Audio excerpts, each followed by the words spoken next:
Welcome to Faith in 5, a weekly video devotional designed to discuss practical spiritual concepts in 5 minutes or less. I'm your host, Mark Vandella. Change is a constant. It's a new reality that gets more important, more powerful, and more meaningful by the day.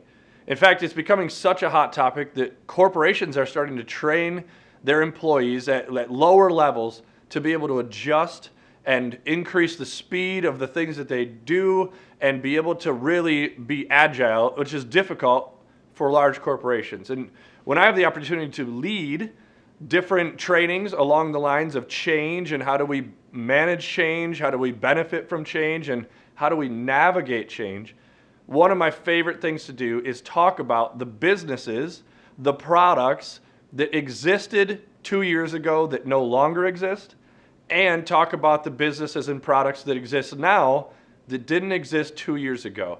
And it's a fun exercise to start thinking through. Now you're doing it, right? I can tell. We're thinking through the different things, the Ubers, the Facebooks, the Shipt, the Lyft, all those sorts of tech type things that didn't exist, and they've changed our lives. And then you also kind of think through the Blockbusters and some of the big box stores that are starting to disappear because they didn't navigate change well. And we were in the final week of our Designing Life series, where we have taken a look at design thinking and what could we learn from this idea of design thinking and apply it to our faith. How do we design our lives? How do we plan for having God a part of those lives and including others in those things?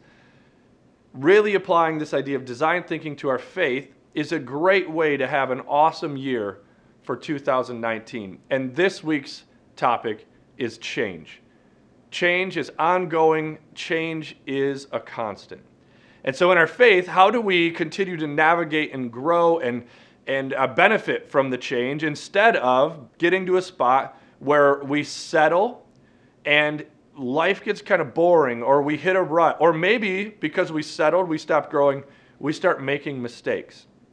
I had somebody in one of my change management classes actually say that they had a mentor that told them you never want to arrive, because as soon as you arrive, you are on your way to disappearing.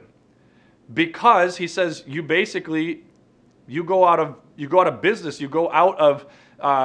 you expire, is what he said. And so as we think about our faith, if we kind of arrive and we think we have it all figured out, we stop being relatable to others, we stop being able to share God with other people, and we start to disappear, we start to fade, and we start to expire. And I don't know about you, but I don't really want to get to a spot where I expire. And in the Bible, it actually talks about how we can grow and how we can continue to persevere in what we're doing. And in 1 Peter, the Bible says, for this very reason, so it's kind of this ongoing growth idea. It says, make every effort to add to your faith goodness, and then to goodness add knowledge. So there's a long list of things that we should do. Goodness, knowledge, self-control, perseverance, godliness, mutual affection, and love. And those are things that we don't get to arrive on, because there's new people that come into our lives, new experiences, and those shift how we should engage them as the world changes and shifts around us.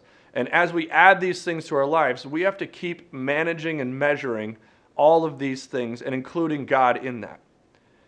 And that verse goes on to say that for if you possess these qualities in increasing measure, that's the change piece. We don't get to just get to a spot where we're at 10 out of 10 on love and then stay there forever. No, we want to possess these things in an increasing measure. And if we do that, then they keep us from being ineffective and unproductive in our knowledge of Jesus. And so if our goal is to continue to grow closer to God, then we grow close, but we get to grow closer. We can learn something, but we can always learn more. And so in our faith, we shouldn't be looking for, like I said, 10 out of 10. We should always be trying to say, okay, so maybe I reached 10, but now I've got a new measurement that I want to grow to.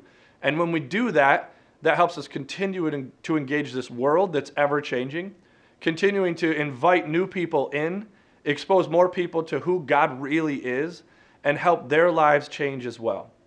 So this week, as we finish up this series on how we apply design thinking to our faith, step out with courage, step out with excitement, and look for the places that you can grow and change. Look for the places that change is happening and where you could step into that and share God with somebody new. This week, go and enjoy change.